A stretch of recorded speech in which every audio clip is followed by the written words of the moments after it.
Thank you all for being here bright and early. I think most of y'all are paid to be here. Y'all are barely paid to be here. But it was either this or 7 p.m. So I know you're probably cursing my name this morning, but it was either this or be here till 8 p.m. on some night this week. Wednesday night, maybe? Was that what it was? I forget. But can y'all hear me? Okay, perfect. We're going to go ahead and get started. And I wish we had like a really partisan bill to vote on right now. It'd be fantastic. But I'm going to go ahead and call up Representative Meeks. And is Senator Goodman here? Surely he did not, after all this effort to get this hearing. Move the table. You don't get up there. He's still asleep. That's rich. The farmer's late. While Representative Meeks gets set, I'm going to give him a few minutes to talk through the bill, and then we're going to kind of continue more or less our guided discussion. We're trying to accomplish two things. One is to have, I really think we've distilled this down to some key topics, want to have some focused discussion on that, and want to avoid a 5-hour meeting because we don't have 5 hours, we have an hour. So at the end of that time, we'll take questions from the committee, and then we will adjourn promptly at 8 o'clock because this room has somebody else coming in behind us. So Representative Meeks, thank you for being here, and would love for you to highlight your bill. And then I know there's some proposed changes that I saw 5 minutes ago. If you could highlight what you and Senator Goodman have discussed there. We won't take any action, obviously, on any of that today, but we'd just like to kind of get it in the ether for consideration. Okay. Well, thank you, Mr. Chairman and members of the committee. I appreciate the opportunity to bring to you House Bill 189. The version passed by the House was LC 393838S. The substitute number, Mr. Chairman, I know is being printed. If that just to enter into reference into the record, the reference number is LC 393887S. And in reading through and talking to the colleagues in the Senate and what they would like to see this bill look like.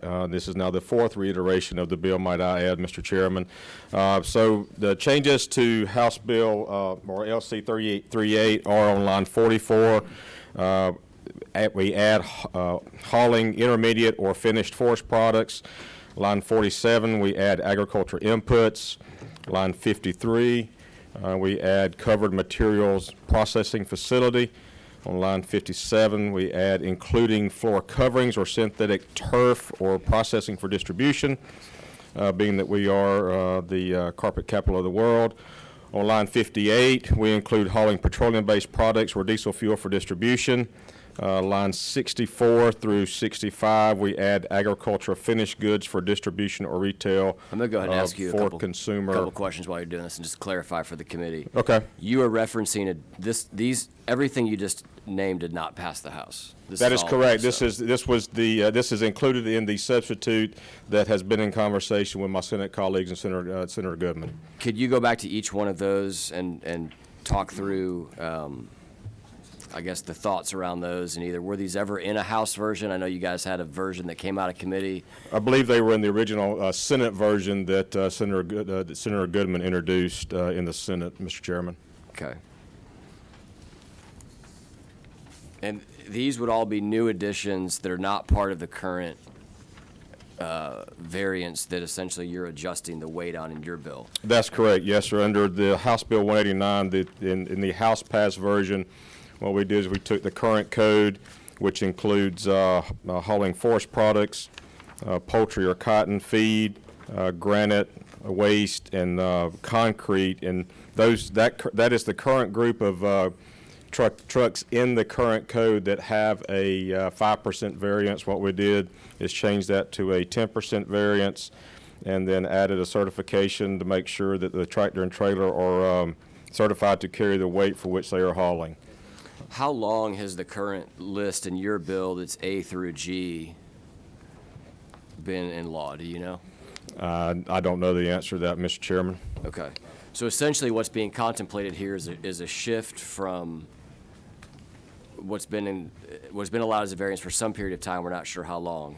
I've just been informed it's 2005 when okay. that group was put in, Mr. Chairman. Great, thank you. Do you know the difference between, because in the existing code, it's hauling forest products from the forest where cut to the first point of marketing. and we're adding to that or hauling intermediate and finished forest products. Could you highlight the difference with that for us, or maybe we can have Andres do that in a minute if you're not. I would do my best, and maybe Andreas can add to it, but I would suggest it's a finished product, a 2x4 or a sheet of plywood, a finished product from the mill to retail sale. Okay.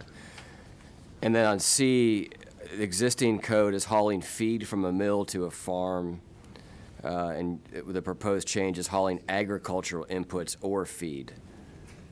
What would be inclusive in agricultural inputs? Well, agricultural inputs could be anything from fertilizer that's being delivered to a farm, Mr. Chairman. It could also be the soybean meal that may be going into that feed. It could be minerals going into that feed.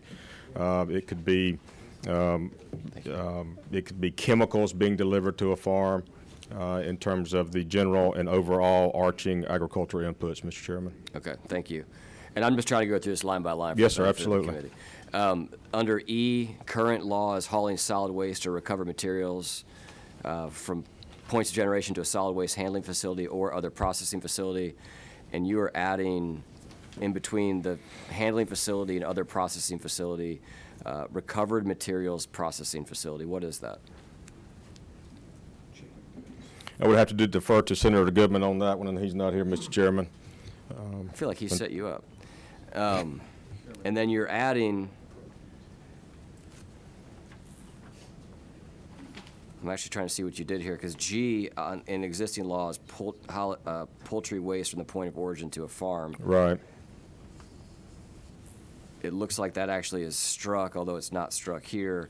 And then adding floor coverings or synthetic turfs from processing for processing or distribution. So that would be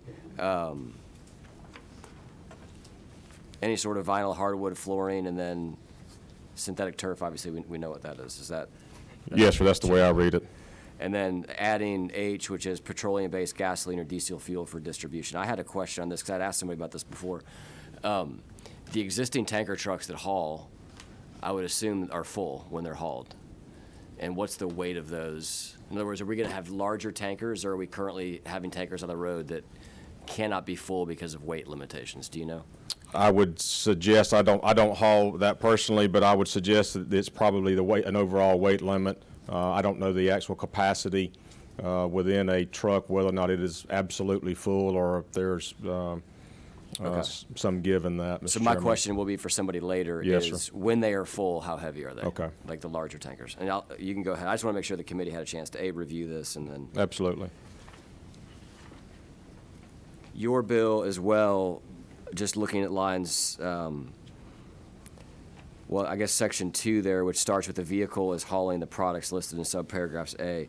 Your bill struck that entire section. On section 2 of my bill? Yes, sir. And then it looks like this new bill reinstates it with some additions and some changes to radius, an increase in radius. And then I see the 5% variance goes to 10. Just if you could highlight that for Yes, us. sir. The variance goes from 5% to 10%. With some products, we had a 150-mile limit. With poultry, it was a 250-mile. We were just trying to make it consistent among all commodities. Okay, so I know that 250's been an existing code. This changes to 150. Does it change the 150 to 250 on a different? In my bill, it changes it from 150 to 250 to give a consistent radius for everything. In the current code, it's 100 miles, and they're going to 150. So that was the change there.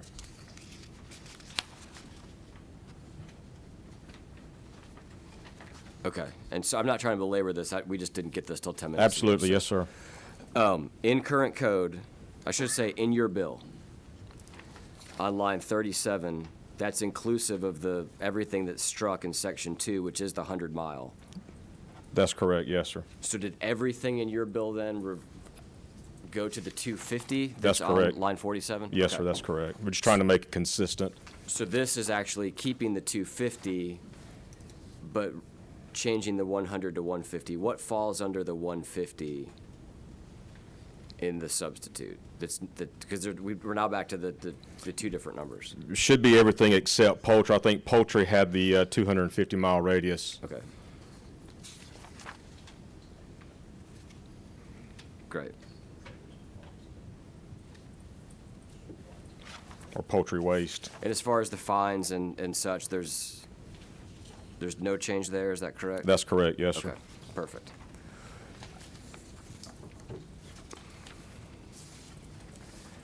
And then, if we could talk about the amendment for your proposed amendment or Senator Goodman's proposed amendment. Is that inclusive in the sub here, or? The It says amendment, Soil, concrete, lime, asphalt, stone, aggregates. But I don't think I saw that anywhere else. Mr. Chairman, I'm of the opinion that some of that may include, I know aggregates is included. I'm not sure the impetus for adding the others. I would have to yield to the chairman on that one. Okay, that's fair. Thank you for walking us through that. Yes, sir. Does the committee have any questions on the differences between the bill that passed the House and then the sub that Senator Goodman has put forth for consideration? I don't see any. Do you want to continue highlighting anything else of the bill, Representative Meeks, or? Well, I think, Mr. Chairman, we've covered the changes in the bill. I would just add that as we take a look at this bill and consider, it's been, it's 2005 since this subject was revisited by the legislature. I consider this a jobs bill, an economic development bill.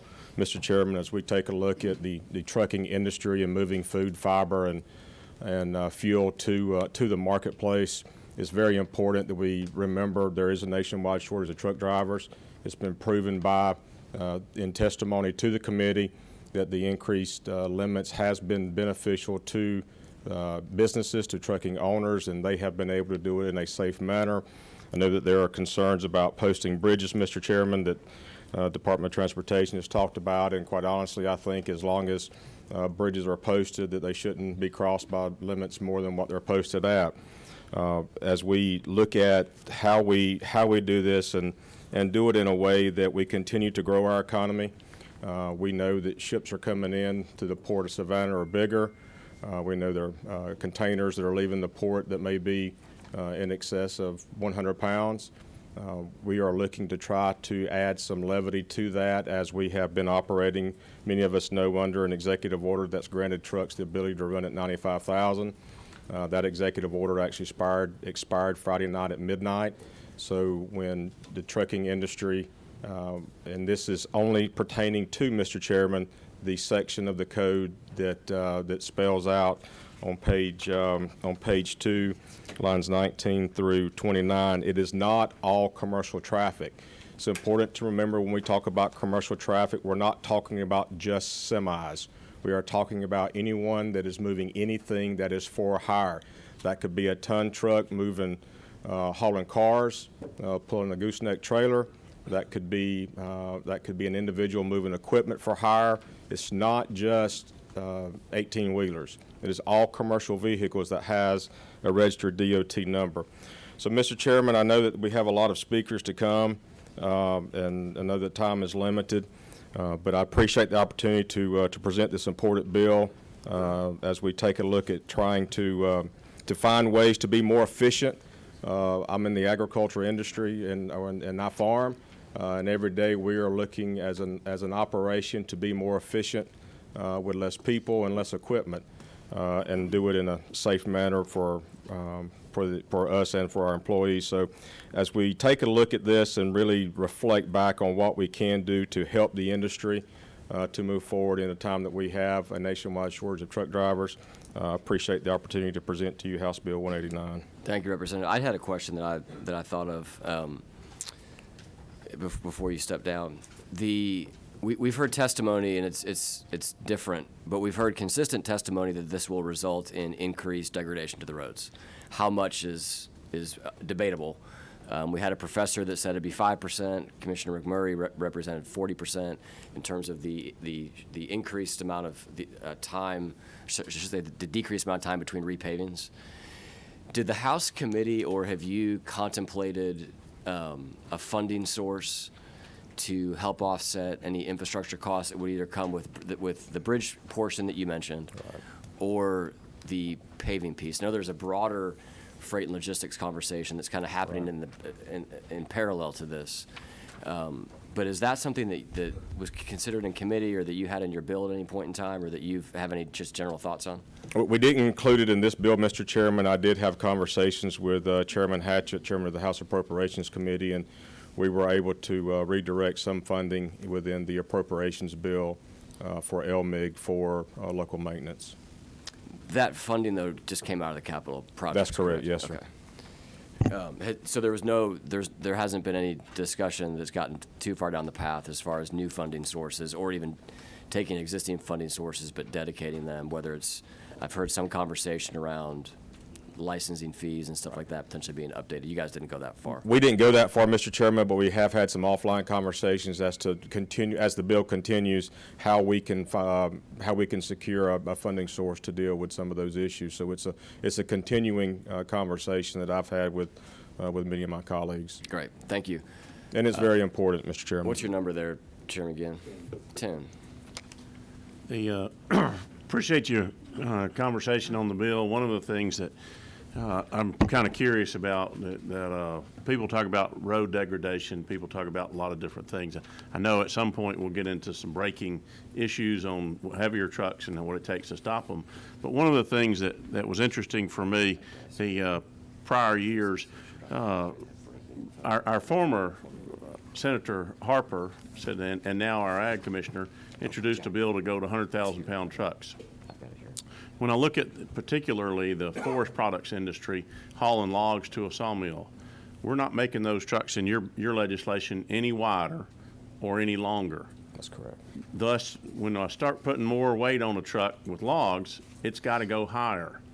The Senator Harper, when he introduced that bill, within 2 weeks of that, halfway between myself and Representative Alan Pyle's house, a truck that weighed 95,300 pounds was coming around a curve, lost control because of the tipping on that truck, and the guy that he met in the road is dead as a hammer. So for me, one of the things that I'm concerned about, and some of these products are easy to do. If we're hauling scrap metal, okay, hey, it's not going to get a height problem. But what are you dealing with on some of these trucks? Like, I know typically a lot of feed trucks, the heavier, they're getting top heavy. What are you doing to address top-heavy trucks? And at some point, I'd like for you to address the braking situation on these trucks. Well, Mr. Chairman, I appreciate the question, and I certainly do not, in this bill, and when you look at, and I know enforcement is an issue, and that's more conversation that we got to have as well. We added a section to the bill that included fines for overweight trucks. But, Mr. Chairman, it's my opinion that as an operator of a truck, that is the operator's responsibility to make sure that they can move that wood safely. Being that it is overweight, the center of gravity is higher, and you've got to take that into account. In the studies that I've seen and the conversation I've had, there's been a lot of focus on the driver operating the truck. What was the cause of it? Was he impaired? Was he distracted? Was he driving too fast? So I think those are all factors we have to look at and make sure that we are continuing to educate drivers, as they're coming through, that if they have a load that is that heavy, and it shouldn't be, it's overweight.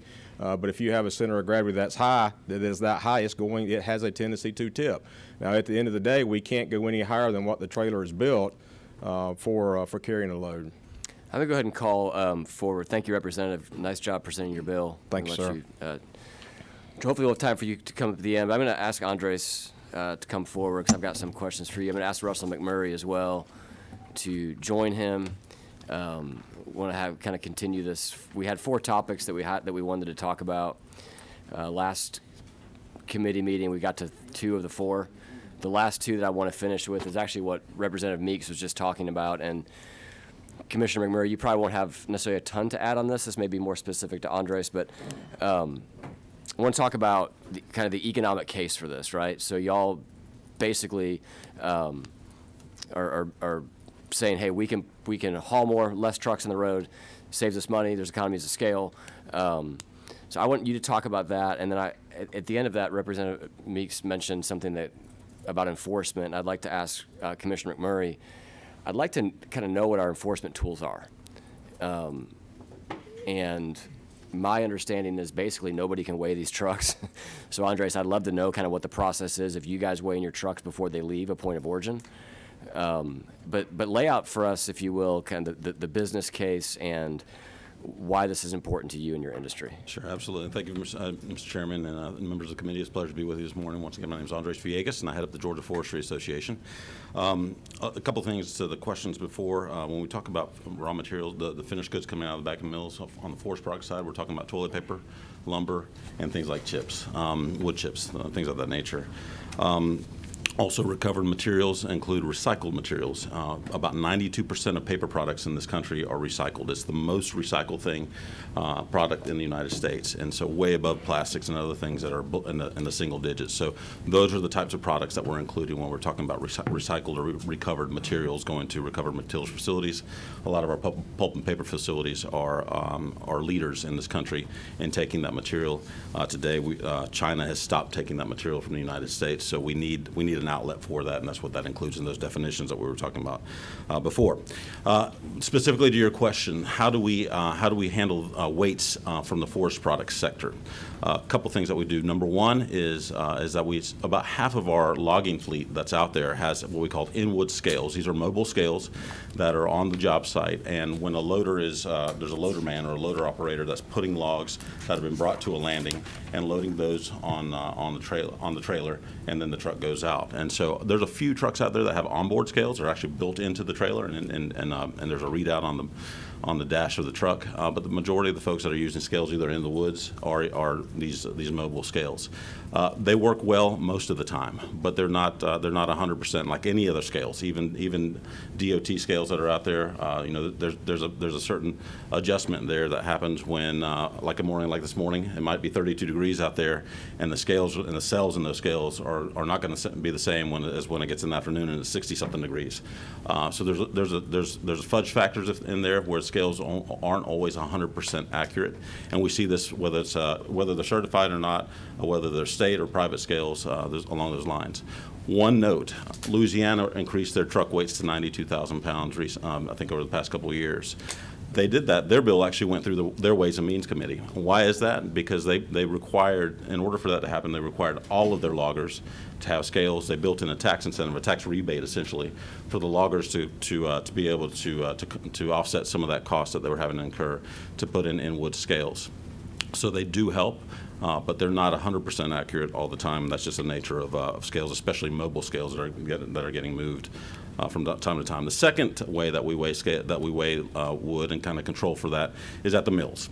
Almost all the mills weigh trucks when they come in, and they do, and based off of the weight is how they know how to pay the logger and the landowner for that matter. So you're weighing it in, weighing it out. The difference is is how the payments are structured. Most of the mills, the largest mills in the state, especially the ones that are much larger mills, they all have penalties that are built into their supply agreements. So they have agreements with suppliers, with loggers. And when those trucks come in over a certain weight, they usually provide a little bit of a margin, but their base weight is going to be whatever the legal limit is. So prior to 3 years ago, it was 84,000 pounds, which is the 80,000 pounds plus 5% variance. That's currently in code. And during the last 3 years of the executive order, it's been 95,000 pounds for folks who have that permit. Not everyone chose to use a permit. Not everyone's equipment, they felt comfortable to do that, or the need to do that. So it's not 100%, but most of our loggers have been taking advantage of the 95,000 pound permit. Now, what happens when a truck comes in overweight? There's a variety of different things, but typically they're penalties that the mills assess on their trucks, and so on that supplier. So anywhere from $50 to $500 fine, if you will, or deduction in the pay rate to that logger. Why is that important? Well, a log truck nets somewhere between, well, I'd say zero, but somewhere between $50 and $100 per load. So if you're looking at a $500 fine, that's 2 to 3 days worth of production for a log truck that typically on average can deliver about 3.2 loads on any given day. Some trucks will also some deliveries will be forced to be in timeout, so between 1 up to 4 hours of sitting and waiting to be offloaded. And so once again, that's also eating into the revenue for that logger for that day. Those are direct penalties that the industry itself assesses. amongst our mills. Of the about 2 million loads that are out there in a year that are delivered, we estimate somewhere about 1.5 million of those fall under this umbrella of mills that have these self-enforcement policies. We've also seen from across most of our mills that as they've applied these policies more strictly, more stringently over the past 2, 3, 4, 5 years, they've been able to reduce their overweights down to, in some cases, almost nothing. And so, not perfect compliance, because I don't think we'll ever see that in society across all the laws that you pass. There will always be folks who are pushing the limit. But we have seen very close to perfect compliance in some of our facilities. So that's how we handle weights. To your question, Mr. Chairman, if I may, I'll go on to safety if that satisfies your question. First, I'll ask if there are any questions for you. And then I want to ask Commissioner McMurray, once a truck hits the road, what enforcement mechanisms do you all have at your disposal? Well, at GDOT, we have no enforcement mechanisms. The only enforcement mechanism we have is putting a small sign up in advance of a bridge that says this is the restriction for that bridge based on its age, condition, and whatever it was designed for. So Department of Public Safety and Motor Carrier Compliance Division are the responsible parties for weight and safety inspections. I believe Captain Bowen is here this morning, too, that may could speak to what they actually do, if you wish, Mr. Chairman. Yeah, I was actually going to call Captain Bowen forward, so we can do that at this time. You want to? 10. Thank you, Mr. Chairman. One of the things that because I do know the language of the bill has changed to handle recycled materials, in a recycling facility right now, we require that when you bring material into a recycling facility, we not only get a picture of the load, we get a picture of the occupant, we get a copy of the driver's license where that truck is weighed on the way in. We do an awful lot of things in the recycling industry because it was such a problem for Georgia citizens on having all their stuff stolen. Said one of the things that, to me, when I look at our friends in our forestry folks, and I want to help raise the weight of trucks, but I want to stop the stupid ones. For me, what would be wrong with taking these scales that most all of these products are sold by weight and having access for our friends with badges to get out there and say, hey, we're going to have 100% compliance. You come in with an overweight truck, you're getting a fine. To me, I'd like for you to address that if you would, Mr. Yes, sir. Yeah. Absolutely. Thank you for that question, Mr. Chairman. One of the things that for us is very important is compliance. That's why we already have built in, if you will, standards within our mills to try and deal with those actors that are out of bounds. But we also are very cautious as to making sure there's a clear line between what the public sector is supposed to be doing in law enforcement and what private sector does. We don't want to turn the private sector into law enforcement. I think anyone who owns a business out there knows that that's not your role. That's what we pay the government to do and actors within the government. We are so allowing or forcing private entities to report on their suppliers. We believe is a breach of the lines that we don't want to cross. Also a breach between contracts between your suppliers and the people that we depend on to deliver the goods to make our businesses operate. It's very critical that we don't cross that line, but we are completely in favor of everything that stays on the public side of that. So on public roads, on public property, having things like weight and motion scales that can track and understand, what drivers, what trucks are on the road, similar to the way that we do speed enforcement with radars and cameras that send people tickets in the mail. I know that's a challenge too, as well, in many ways. How that's handled is probably more the issue than it is the actual functioning of it. But there are other ways where we can keep the public law enforcement in the public domain to catch the bad actors and not bring private entities into the role of law enforcement or reporting to support law enforcement if they haven't done anything wrong. I think if law enforcement believes and the judicial system believes that there's someone is doing something wrong, well, that's a different deal where obviously we show up with subpoenas and ask for that information from the private sector. But in the normal course of doing business, requiring a company that is doing things to every other standard to report on their suppliers, we believe would be an incorrect action. Thank you. I'm going to go ahead and let Captain Bowen maybe speak to high level enforcement mechanisms and what's happening currently on the roads, how that maybe varies with other states, any tools that you wish that you had at your disposal that you don't. And I'm going to recognize Senator McLaurin for a question.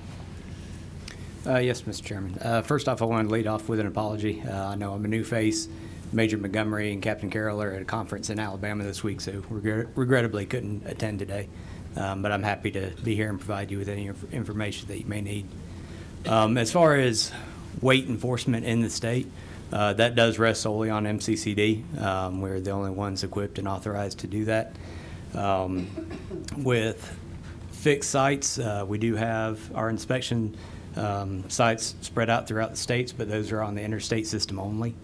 So that's not going to help us anywhere with, state routes, local roads, which most of, our vehicles are traveling on, besides our over-the-road drivers.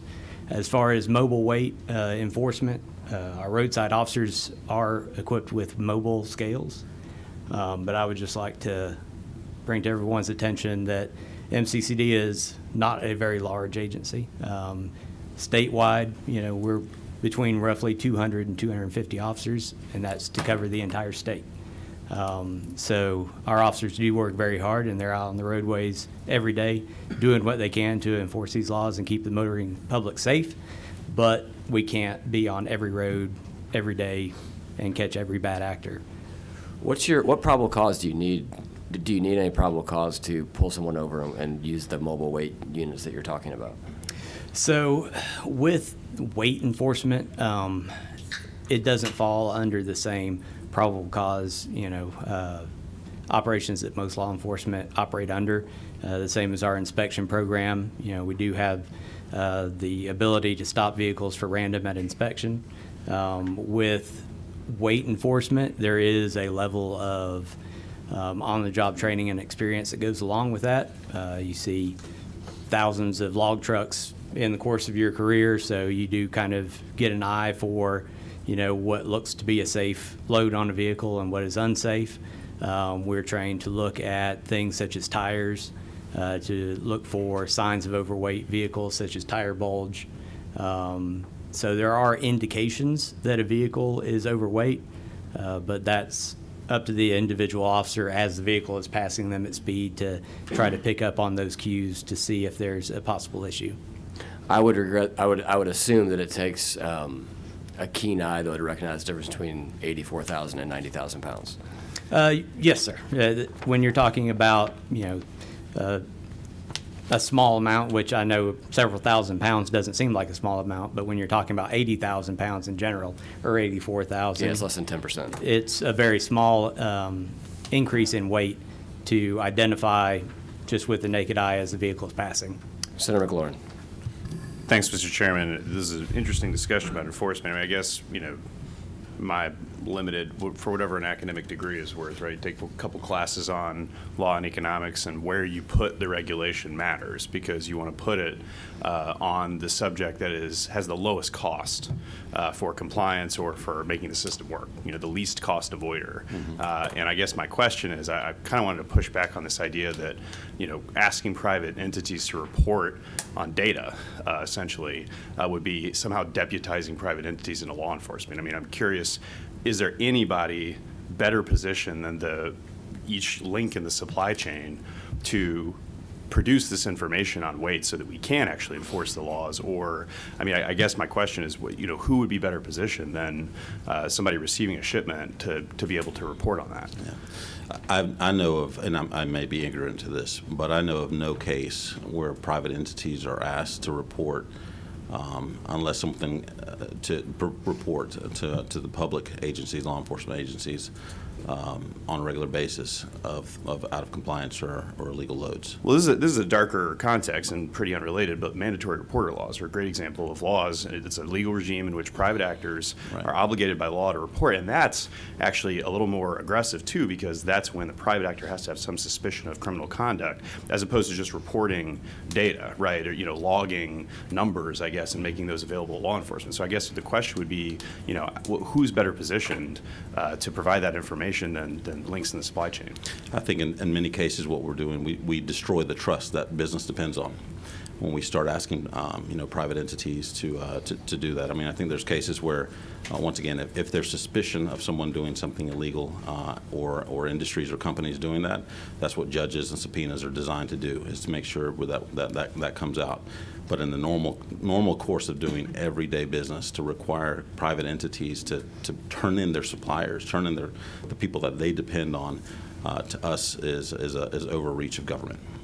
Okay. I mean, last comment I'll make on this is just, if I didn't want to hang out with somebody in high school, I would just have my parents say that I wasn't allowed to go hang out. And so I feel like in this case, if the government is saying you have to report this information, I mean, I would think a supplier would understand that's not a discretionary decision to violate trust. It's just a legal requirement. I mean, is there any response to that? I think at that point, that's the will of the legislature. If the legislature believes that that's where they want to put private industries at, then that's what the legislature will do. This body will do. It opens up I think, an enormous can of worms for any private industry out there that would look at Georgia and say, what position are we putting private companies in when we ask them to start reporting this information out? Thank you. Andres, let's transition to safety. This may be perhaps a quicker conversation, but Mr. Chairman. just to draw the Could I interrupt you? Commissioner. Thank you. I just want to, in this line of conversation, it's my understanding that these scales are certified by the Department of Agriculture to be a certified public weigher. So the government is already involved in the weighing in private business. I may be wrong about that, but I thought all scales that were being paid for goes through the Department of Agriculture certified public weigher. So they have to be calibrated, as Andres talked about, with variability in scale weights. So that's an annual or some kind of routine inspection of the government in private business already. And then I think you're going to safety. And again, we don't have an enforcement action other than putting up signs on our roads. Cities and county governments are responsible for posting the bridges on their roads. But I did want to mention that, I printed these off this morning from the Federal Motor Carrier Compliance Safety Administration on Georgia and all the states' rankings of fatal crashes involving commercial vehicles. And I know the HB 189 with the sub today that was mentioned, I couldn't keep up with everything, but if it's the original SB 165, it opens the door to a lot more vehicles. If it's a single vehicle crash with a commercial vehicle involving a fatal single vehicle crash, Georgia ranks 4th in the nation. And if it's another vehicle in a commercial vehicle, Georgia still ranks 4th in the nation, but yet we're 8th in population, so there's a little bit of disconnect. So I know I had a conversation with the regional representative from the Federal Motor Carrier Compliance Safety Administration who is watching this closely because we're not this is not the top 10 list anybody wants to be on from a safety point of view. And I think you were transitioned to safety, so I apologize. Absolutely.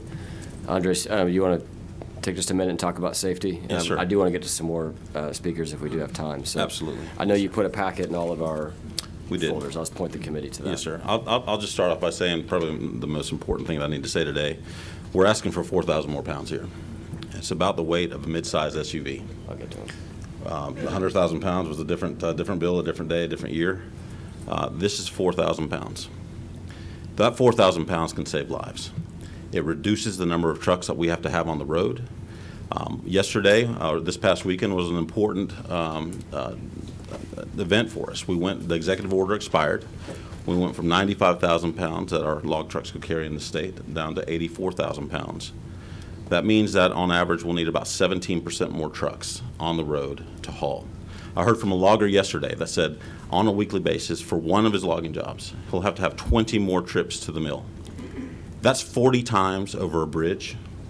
That's 40 times, because we're going back and forth, 40 times through a school zone, 40 times through an intersection where most accidents happen. That's 40 times we get to avoid, hopefully, now we're going up back to 40 times where more opportunities for accidents. So this is our opportunity, your opportunity, to hopefully save lives. The second component here says, well, okay, how do you stop a truck that's heavier? Well, right here in this information that we have, this is from the U.S. Department of Transportation, Federal Motor Carrier, Federal Highway Administration. On page 67, there's a tab in there. You can look at it. The full report's a lot thicker. We didn't want to bore you with that, but we're happy to share that if you need it. You can see in there that they did testing on this was on flatbeds, but they looked at it. There's three numbers in there I want to bring to your attention. One was a truck at 60,000 pounds. That truck took, in order to stop, takes 228 feet. So that's 28,000 pounds less than what we're talking about in this piece of legislation. But once you load that truck to 80,000 pounds, and we're going to use unbalanced load, which is a third bullet point there, the stopping distance actually reduces 5 feet to 223 feet. Why is that? Because our trucks, our equipment, are built to stop when they're loaded. They're built; those brakes work much better when there's weight on them, and they can actually work. It's similar to those of you that drive pickup trucks. If you're light in the back, and it's raining and it's wet, your likelihood of fishtailing goes way up. And so this is the exact same concept. Now, what are we talking about here? According to the Federal Highway Administration, at 91,000 pounds, so going from 80 to 91,000 pounds, the stopping distance increases by 2 feet. 2 feet. That's almost the size of what was left of that ruler that we broke the other day in the last Transportation Committee hearing. That's what we're talking about here.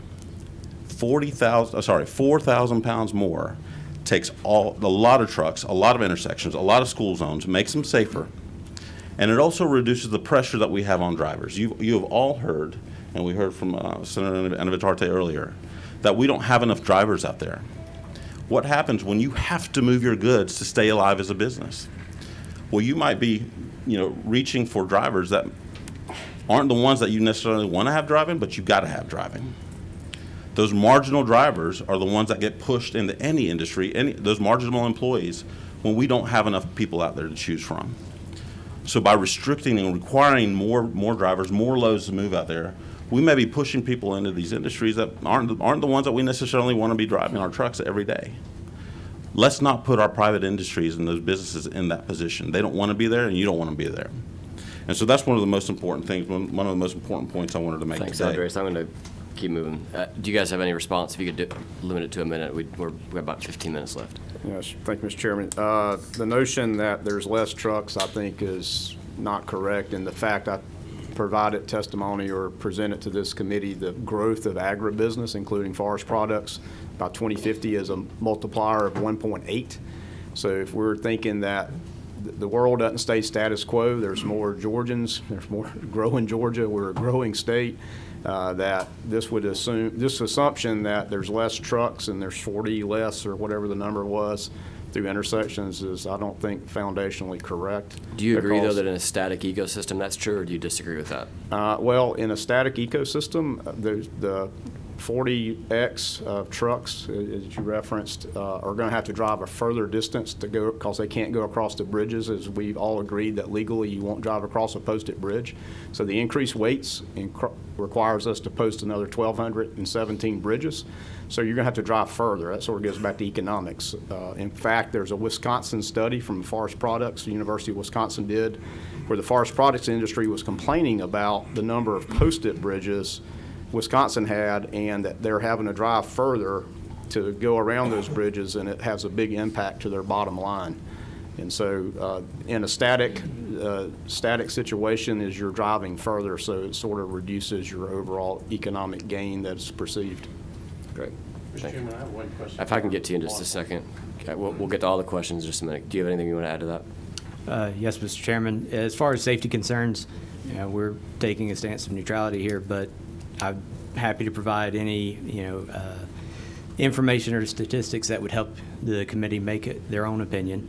I would say with safety concerns, this wouldn't create new safety issues, but could intensify the safety issues we already have. Committee brought up vehicles overturning due to load shift, which increased weight will have an impact on the wear and tear on components, tires, brakes, suspension. Obviously, the more weight you put on these components, the more stress they're under. So the safety issues are there. It's a matter of how much are we going to intensify those safety issues that exist now. Thank you. Chairman Ginn. The question I had was, if you had every one of your officers out there all day long, doing the best job you possibly could do, what do you think the percentage of trucks that you could weigh would be when you start looking at, okay, I'm going to go out here and try and do weight enforcement, what would be that percentage? I couldn't give an exact answer. I would say a very small percentage with the amount of commercial Take a stab traffic, at it. We're not going to hold you to it. much less than 5%. Okay, and so for me, if you had all of those scales that these products are going across that we could use and we could access that data, you could get 100%, could you not? Yes, sir, depending on the legislation, how that information is made available to us, how it's written into law, that information can be used for enforcement. 100% compliance would work. Chairman Moore. Thank you, Mr. Chairman. It's Captain Bowen, is that right? Yes, sir. Okay. I've got a question about current, like, maximum weight limits with a permit. So it's my understanding a regular 18-wheeler today, even pulling like a 20-foot container chassis, could weigh up to 110,000 if they bought like a $200 a year permit. Is that correct? There is an annual permit program for intermodal chassis, intermodal container haulers that you're speaking to. That is in place. Those containers come in from overseas where we don't have control of how they're loaded. So I believe that the annual permit program was put into place for that reason. How much is that? Is that a $200 fee? Do you I know? couldn't speak to that. I would have to get someone from the permit department to answer that. All right. Chairman Dixon. Thank you, Mr. Chairman. Yeah, just a follow-up question from that. Are they allowed on the interstate with that permit? Yes, sir. All right. Thank you to all three of you gentlemen. I'm going to go ahead and ask you guys to take a seat. I appreciate you guys diligently dealing with this topic. I know you're in some capacities opposed, but this is important and it's very helpful for us to be able to, rather than just sit and listen, but engage in a little bit of dialogue and back and forth. So thank you all for being here. We have 13 minutes. I want to get to as many of you all as we can. So we're going to go ahead and ask you to step up to the podium when I call your name. I'll let you know who's on deck. When you're on deck, go ahead and stand behind the person if you don't mind. I'm going to limit testimony to 2 minutes per person, and that may bring us to the conclusion of our time. But since y'all are here early, I want to go ahead and make sure you guys get some time to speak. So Will Bentley, you're up, and then Alan Richardson, you're on deck.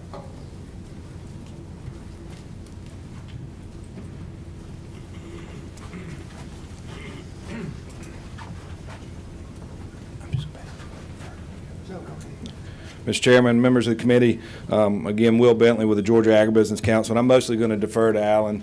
He's got some interesting points that I think that y'all will find a little bit different than what I'm going to talk about, since Chairman Meeks and others have talked a little bit about the impact of agribusiness in the state of Georgia.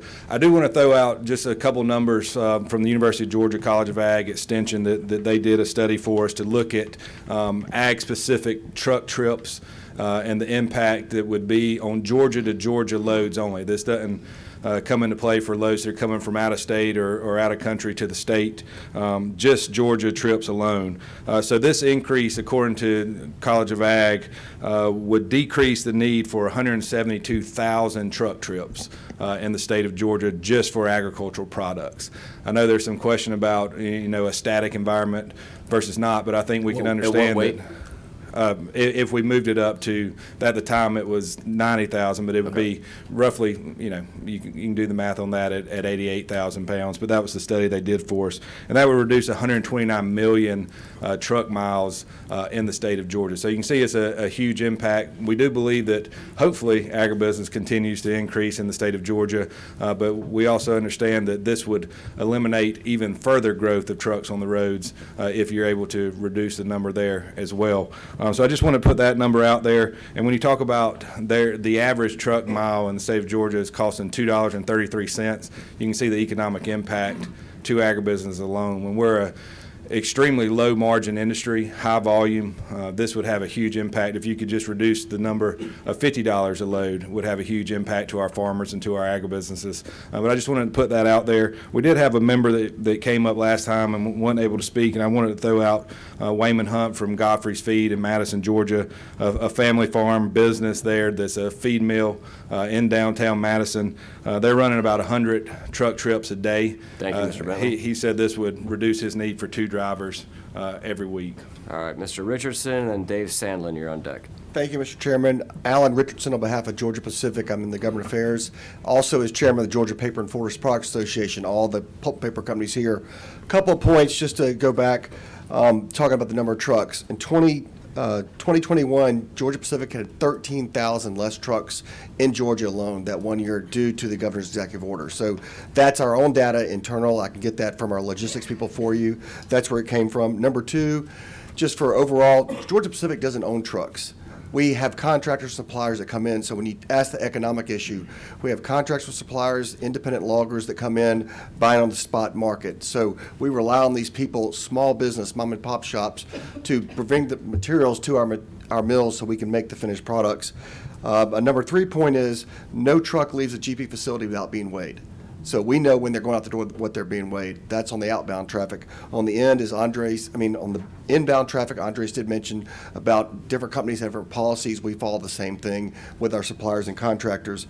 You did ask earlier about gasoline and diesel. Our parent company is a co-owner of Colonial Pipeline. If y'all remember when the Colonial shut down with the cyber attack, the governor issued an executive order on that. And just for kind of reference, gasoline weighs 6 pounds a gallon, diesel weighs 7. So those trucks are not full. Because of the governor's executive order, we were able to get the pipeline, while it was closed, get the diesel and gasoline from there to Georgia, to the terminals, because I think everybody here remembers waiting in line to buy your gas and where did your gas station have it. So that's another example that increased truck weights kept the economy going. So there is a difference in those tanker trucks on gasoline and diesel's so much heavier, but we all need diesel to move all the products to get to our homes. That's really it. I know you're short on time, but I I'm want going to take the last 20 seconds. I just want to clarify this. Diesel tanker trucks at full capacity are overweight at the 84,000 pounds? No, sir. My understanding is no truck is going to leave a terminal that's going to be overweight. I'm saying if they were full.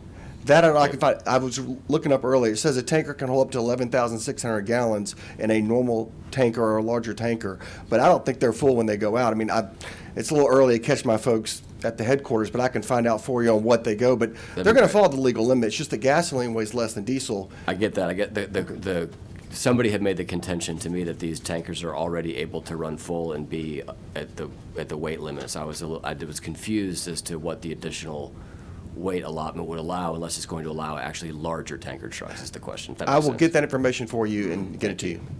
Fantastic. Thank you all very much. That's very helpful. Thank you. Yes, sir. All right, Dave Sandlin and then Larry Hansen. Good morning, Mr. Chairman, members of the committee. I'm Dale Sandlin, Georgia Cattlemen's Association Executive Vice President. I just want to touch on a couple things, specifically how this bill would relate to the cattle industry. The biggest impact for our industry is going to be equipment and feed, not just the feed, the processed feed itself, but getting that raw ingredient to the mill. Keeping in mind that cattle are shipped 3 times during their lifespan. You're talking a total of 1,250 miles during that time. And at a cost at $5.50 a mile right now, we're looking at $6,875 per animal, per load going through there. When you add the extra cost of that diesel, the rising costs of input like fertilizers, herbicides, all of those items come into play and only increase the cost to the producer. Over the past few years, we've seen cattle prices dip significantly, and especially as we've seen the price at the grocery store increase, cattle producers aren't seeing that. So we've got to take advantage of every single opportunity to reduce that overall cost that we can. We'd ask for your favorable consideration of this bill. Thank you. You've got 48 seconds left, so I'm going to ask you a question. Go for it. Somebody before you said something about $2 a mile, and you just said something about $5 and Yeah. something a mile. Can you? So help livestock understand? freight has increased $3.50 per mile in the past 20 years, and $1.50 per mile in the past 2 years alone. And that was for what? That's for hauling livestock. And that's on hauling a cattle. per truck basis. That's a per. That's a head per basis? load base or Okay. per mile basis. And one thing, as far as the overall hitting that maximum weight for our industry, it's animal health and well-being. Everything we do relies on the quality of that animal. So it's irresponsible for us to load that. We're not going to load the trucks any more than what's appropriate for that animal. Our industry has created beef quality assurance that dictates how many head we put on per load, and it's not responsible for us to be able to do that. Great. Thank you for answering my question. And you still finished in time. Larry Hansen, then Dave Wills. Morning, Mr. Chairman, members of the committee. It's a pleasure to be here this morning, represent the interest of Georgia cities. I'm Larry Hanson, the executive director. As we've heard, the interstate system is by far the strongest structural integrity of all roads, and yet trucks are limited to 80,000 pounds. Allowing 88,000-pound trucks will push roads from the interstate system to local and state roads, and as we've heard, all the weight stations are the interstate, meaning those above 80,000 pounds will not be weighed by any governmental agency. City streets, frankly, were not built to accommodate 88,000-pound trucks. In fact, many were not even designed by professional engineers. This is going to increase maintenance and repair costs, require more frequent repairs, rebuilds, resurfacings, all of which will be on the back of local taxpayers without the benefit of additional revenues. As an example, according to GDOT, the increase in weight will increase damage by 46% and shorten the life expectancy of a road by 33%. Most local roads were built expecting a 20-year life expectancy, so that now would be a 13 to 14-year life expectancy. And of course, this means additional funds that are needed. Over the past 1 to 2 years, cost escalation has reduced the number of projects that cities can complete. Resurfacing costs have increased by 33%. Bridge replacement costs have increased by 37%. To resurface a typical 2-lane road now is nearly $400,000 a mile, and an average bridge replacement cost is now $5 million. And those are going to continue to increase. Many local roads are even more narrow than state routes, and most all those in cities have utilities underneath them. Road damage and more frequent repairs can harm water and sewer lines underneath them. As an example, when a road is resurfaced, the manholes have to be lowered prior to the resurfacing and then raised back up after the resurfacing. Those are often borne by water and sewer customers, and if not, they add additional cost to the project anyway. 75% of Georgia's 537 cities have a population of 5,000 or less. Thank you, Mr. Wills. And okay. And last up is Steve Owens. I'm sorry. My apologies. I got ahead of myself. Dave Willis, then Steve Owens. Thank you, sir. I'm the executive director for the Association of County Commissioners of Georgia. I also live in rural Georgia. I own farmland. I own timberland. I used to be a farmer. I understand the issues pretty well. I just sold some timber off of my farm. The logger did everything exactly like you should, but the road still got torn up, and I can tell you why. It was a double surface treatment road, which is nothing but a sand clay compacted base with about 1.5 inches of tar and rock, another layer of tar and rock. It was paved in the early 1980s. It's never been resurfaced. It wasn't designed to hold the kind of weight that we're talking about, even for 80,000 pounds.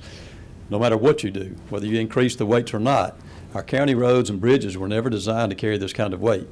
If we increase weights, we're getting the cart ahead of the horse.